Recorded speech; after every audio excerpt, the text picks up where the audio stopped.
আসসালামু আলাইকুম রহমতুল্লাহ বরকাতুহু। প্রিয় দর্শক বন্ধুরা, আজকে আমি আমার খামারে দরজার একটা প্রবলেম ফেস করছিলাম, যেটা হচ্ছে খামারে যখন আমি দরজা দিয়ে যাই, অনেক সময় আমি খাওয়ার পাত্র বা পানির পাত্র পরিষ্কারের জন্য বাইরে যাই, তখন আমার দরজাটা খুলতে কষ্ট হয়। তো এই জন্য আমি স্বল্প পরিসরে এবং কি একেবারে সহজ পদ্ধতিতে অটো ডোর ক্লোজার তৈরি করতেছি, যাতে আমি যখন ভিতরে ঢুকি তখনও দরজা অফ থাকবে, যখন বাইরে যাই তখনও দরজা অটোমেটিক অফ হয়ে যাবে। তো এখানে আমার সর্বমোট খরচ হয়েছে মাত্র 20 টাকা। এখানে দেখতেছেন আমি যে রাবারগুলো, এগুলো আপনারা সচরাচর এই যে খেলনা দোকানে পাওয়া যায় এই রাবারগুলা।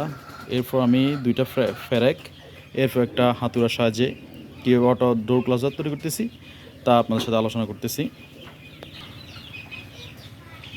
দর্শক বন্ধুরা, আপনাদের সাথে যেটা আলোচনা করতে চাইছিলাম যে এই যে আমি এই রাবারটা এদিক দিয়ে হালকা একটু আটকে দিচ্ছি, আর এই প্রান্তে একটা ফেরেক দিয়ে দিলাম, এবং কি এখানে আর একটা ফেরেক